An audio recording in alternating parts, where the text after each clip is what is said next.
किसी भी physical quantities को देखने के दो तरीके हैं। एक तो है वेक्टर और दूसरा है स्केलर।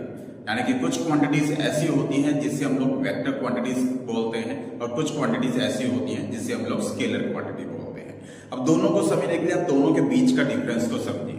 देखिए, स्केलर वो क्वांटिटी होती है जिसका मैग्नीट्यूड होता है बट डायरेक्शन नहीं होती। अब ये मैग्नीट्यूड शब्द से क्या मतलब? मैग्नीट्यूड शब्द का मतलब है जिसकी साइज और मेजरमेंट हो सकती है, उसका मैग्नीट्यूड कहते हैं। यानी कि स्केलर हमेशा वो क्वांटिटी होगी जिसका ओनली एंड ओनली मैग्नीट्यूड होगा।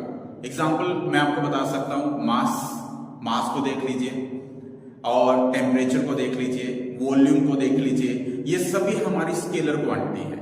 आप देखिए, मास को अगर देखें तो उसका मैग्नीट्यूड अगर हम लोग काउंट करें तो यूनिट जो किलोग्राम, ग्राम, इसमें हम लोग देखते हैं। हम टेम्परेचर को देखें तो डिग्री सेल्सियस में देखते हैं।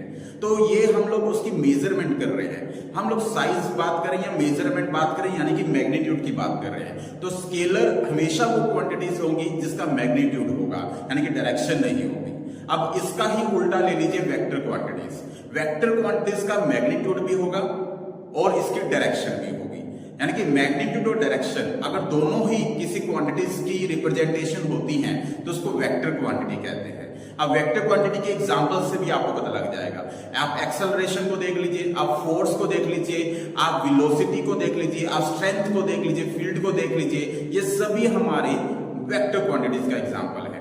अब वेक्टर क्वांटिटीज का मैंने बोला मैग्नीट्यूड भी होता है, डायरेक्शन भी होता है। एग्जांपल के तौर पर समझाना चाहूंगा कि आपके सपोज कीजिए कि आपके स्कूल से आपके घर तक का रास्ता है जहां मुझे जाना है।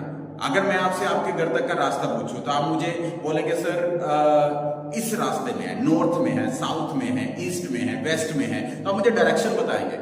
अब डायरेक्शन बताएंगे, साथ में डिस्टेंस भी बताने वाले हैं। हम मुझे ये भी बताने वाले हैं 5 किलोमीटर है सर यहाँ से, यहाँ पे 10 किलोमीटर है यहाँ से। यानी कि आप डिस्टेंस को भी मुझे बताने वाले हैं। अब डिस्टेंस भी बता रहे हैं, यानी कि डायरेक्शन भी बता रहे हैं, नॉर्थ साउथ, और उसका मैग्नीट्यूड भी बता रहे हैं। तो ये क्या हो रहा है? ये एक वेक्टर रिप्रेजेंटेशन है। तो वेक्टर को इस तरह से समझा जा सकता है। अब एक पते की बात जो बहुत कम लोग आपको बताते हैं कि कुछ एक्सेप्शनल केसेस होते हैं, उसमें से एक एक्सेप्शनल है इलेक्ट्रिक करंट। अब इलेक्ट्रिक करंट देखने में वेक्टर है क्योंकि ये मैग्नीट्यूड और हमारा डायरेक्शन दोनों को फॉलो करता है, लेकिन फिर भी ये स्केलर है। तो इलेक्ट्रिक करंट याद रखिएगा एक्सेप्शनल केस है कि ये एक स्केलर में आता है बट इसका मैग्नीट्यूड और डायरेक्शन दोनों होता है। इस तरह की और ज्यादा वीडियो के लिए मेरे साथ जुड़े रहिए। मैं फिजिक्स को लेकर आपको डिटेल में जरूर जानकारी दूंगा। फॉलो कीजिए, सब्सक्राइब कीजिए। Thank you very much, all the best.